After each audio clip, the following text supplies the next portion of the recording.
सही कहा है किसी ने, चिंता और चिता में सिर्फ एक बिंदु का फर्क होता है। इस दुनिया में कुछ लोग बेवजह चिंता करते हैं, बिना किसी कारण के ही अपने आप को और मन को परेशान भी करते रहते हैं। चिंता हमें बीमार करती है। आज की इस ओवरथिंकिंग कोट्स से हम सीखेंगे कि क्या हमें बेवजह चिंता नहीं करनी चाहिए। एक गांव में एक किसान था जिसे एक बहुत ही बुरी आदत लग चुकी थी और वह आदत थी बेवजह चिंता करने की। वो हर समय किसी न किसी चीज की चिंता करता ही रहता। वो हर समय सोचता रहता कि कहीं मेरे साथ कुछ गलत ना हो जाए, जबकि उसकी जिंदगी में अभी तक सब कुछ ठीक ही चल रहा था। उसके पास एक बद्धा सा खेत था जिसमें अच्छी खासी फसल हो जाती थी। खेती करने के 2 बैल और 2 गाड़ियां थी और एक अच्छा घर था। एक पत्नी और 2 प्यार बच्चे थे, लेकिन फिर भी वह किसी न किसी अनहोनी के बारे में सोचकर बेवजह चिंता करता रहता। कभी सोचता कि अगर मेरी फसल में कीड़े लग गई तो क्या होगा, अगर आवारा पशुओं ने फसल को बर्बाद कर दिया तो क्या होगा, अगर सूखा पड़ गया या ज्यादा बारिश हो गई तो मेरी फसल खराब हो जाएगी। ऐसे ही वो भविष्य की अन्य बातों के बारे में सोचकर बेवजह चिंता में डूब रहा था।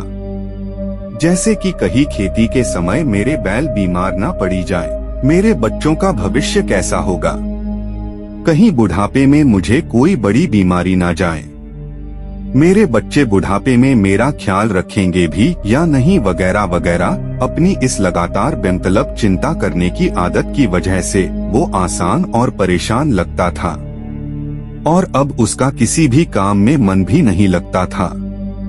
उसकी पत्नी ने भी इस बात को अनुभव किया कि उसे बिना मतलब चिंता करने की आदत पड़ चुकी है। उसने उसे कई बार समझने की कोशिश भी की, तुम बेवजह चिंता करना छोड़ दो, लेकिन उसके समझने का कोई मतलब नहीं रहा। उसे पता चला कि नगर में एक महात्मा आए हैं जिनके पास सारी समस्याओं का हल है। फिर एक दिन बौद्ध भिक्षु के आश्रम में पहुंची। बौद्ध भिक्षु बहुत ही बुद्धिमान और ज्ञानी व्यक्ति थे। किसान और उसकी पत्नी अपनी सारी समस्या बौद्ध भिक्षुओं के समक्ष रख दी।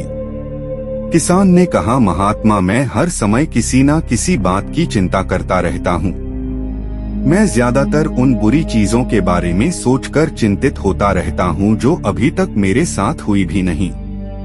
किसान की समस्या को पूरे ध्यान से सुनने के बाद बौद्ध भिक्षु ने कहा, ठीक है, तुम दोनों कल सुबह आना और फिर मैं तुम्हें तुम्हारी समस्या का समाधान बता दूंगा।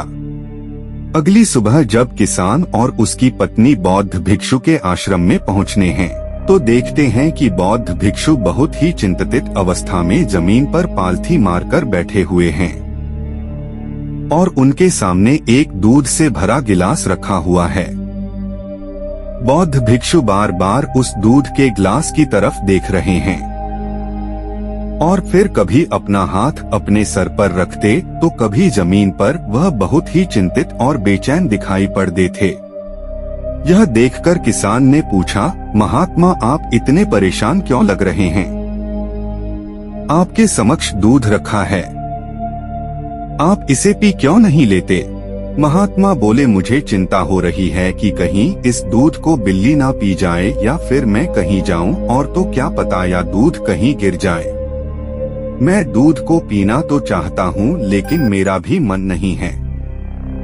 मैं तो यही सोच रहा हूँ कि अगर यह दूध खराब हो गया या कोई गंदी चीज इस पे पड़ गया तो फिर क्या होगा।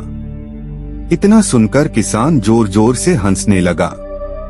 किसान ने हंसते हुए कहा, इसमें इतनी चिंता करने वाली कौन सी बात है, यह दूध ही तो है। अगर इसे बिल्ली ने गिरा दिया या ये खराब हो गया या फिर किसी ने इसे पी लिया तो क्या हो गया। ये आपको दोबारा मिल जाएगा और वैसे भी आपका चिंता करना बेकार है। ना तो अभी इसे बिल्ली ने गिराया है, ना ही खराब हुआ है और ना ही अभी इसे किसी ने पिया है। और हो सकता है कि भविष्य में ऐसा हो भी ना। किसान के मुंह से यह बात बौद्ध भिक्षु मुस्कुराए और बोले, मैं भी तो तुम्हें ही यही समझने का प्रयास कर रहा हूँ।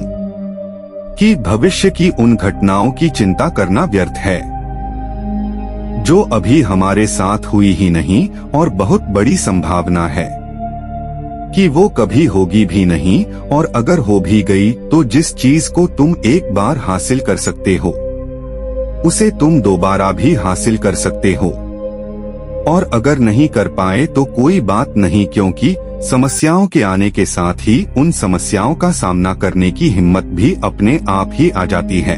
यह बातें सुनने के बाद किसान को लगा जैसे किसी ने उसके गाल पर एक थप्पड़ मारकर उसे नींद से जगा दिया हो। उसे महसूस हुआ कि वो भी तो यही गलती कर रहा है। वो भी तो भविष्य की उन घटनाओं के बारे में सोचकर चिंतित हो रहा है जो अभी तक घटी ही नहीं और शायद कभी घटेगी की नहीं। वो और फिर बौद्ध भिक्षु के चरणों में गिरा और कहने लगा, इतनी आसान में मुझे मेरी गलती का एहसास करवाने के लिए आपका बहुत बहुत धन्यवाद, और मैं आज से पूरा प्रयास करूंगा। मैं बेवजह चिंता करना बंद कर दूंगा। जापान में एक लोकप्रिय कहावत है, अगर तुम चल रहे हो तो सिर्फ चलो, अगर तुम खा रहे हो तो सिर्फ खाओ, लेकिन एक समय में सिर्फ एक ही काम करो, चिंता न करो। इस लोकप्रिय कहावत के अर्थ ने मुझे हैरान कर दिया था, और सच कहूं तो मुझे ऐसा लगता है कि कहावत के अर्थ में ही वो राज छुपा है, जिसे अगर किसी ने अच्छे से समझ लिया और अपने जीवन में उतार लिया तो वो चिंता के बंधन से ही हमेशा हमेशा के लिए मुक्त हो जाएगा। इस कहावत के अर्थ के बारे में हम आगे बात करेंगे, लेकिन उससे पहले देखते हैं कि हमारे दिमाग में इस तरह के विचार ज्यादा चल रहे होते हैं। पहला, क्या मैंने यह काम सही से किया? दूसरा, क्या मैं इसे और बेहतर कर सकता था? तीसरा, इसका परिणाम क्या होगा? और चौथा, लोग मेरे और मेरे काम के बारे में क्या सोच रहे होंगे? ये ऐसे कुछ विचार हैं जो हमारे दिमाग की सिस्टम में ज्यादातर समय चलते रहते हैं, लेकिन हमें पता नहीं चलता क्योंकि हमने इन विचारों के साथ जीना सीख लिया है, और हमारा दिमाग काम भी ऐसे ही करता है कि अगर हमने इसे किसी काम को कई बार करवा लिया तो फिर यह उसे अपनी आदत बना लेता है और फिर हमारे चाहे बिना भी उसे काम को करने का प्रयास करता है। शुरुआत में तो हम किसी भी काम को अपनी इच्छा से पूरे होशोहवास में करते हैं, लेकिन बाद में वह हमारी आदत बन जाता है और फिर हम बस बेहोशी की हालत में बिना सोचे समझे उस काम को करते चले जाते हैं। जब एक बच्चा छोटा होता है तब उसे पता नहीं होता कि चिंता क्या है, लेकिन जैसे ही वो बड़ा होता है माँ बाप कहना शुरू कर देते हैं, बेटे आपको होमवर्क करना है, आपको उसकी चिंता नहीं हो रही, आपकी एग्जाम आने वाले हैं, आपको उसकी चिंता करनी चाहिए। और ऐसे ही न जाने कितनी सारी चीजों के लिए बच्चों के आसपास के लोग उसे चिंता करने के लिए कहते हैं, और वो छोटा बच्चा इस बात को मान लेता है। यह अच्छा, किसी भी काम को करने के लिए हमें उसकी चिंता करनी पड़ जाती है, और फिर वह भी किसी काम की घटना के बारे में बार बार सोचने लगता है। शुरुआत में तो वो यह कम जानबूझकर करता है, लेकिन धीरे धीरे उसका मन इसे अपनी आदत बना लेता है, और फिर ना चाहते हुए भी उसका मन एक ही विचार के बारे में बार बार सोचता रहता है, और फिर वह अपनी पूरी जिंदगी चिंता के इस जाल में फंसकर रह जाता है। लेकिन अब प्रश्न यह उठाता है कि इसका समाधान क्या है? तो इसका समाधान है ऊपर बताई गई जिन कहावत का अर्थ यानी जागरूकता। हमें अपने विचारों के प्रति जागरूक होना पड़ेगा।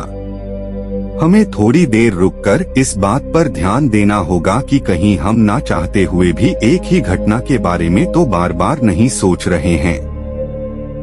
हमें पूरी जागरूकता के साथ यह देखने का प्रयास करना होगा कि पूरे दिन हमारे अंदर इस तरह के विचार उठाते रहते हैं। अब आप पूछ सकते हैं, केवल जागरूकता क्या करेगी? मैं कहता हूँ यह काफी है मन को शांत करने के लिए। मन को अपने स्वभाव का एहसास करने के लिए पर्याप्त है, और जीवन में जागरूकता लाने का सबसे आसान तरीका है ध्यान करना।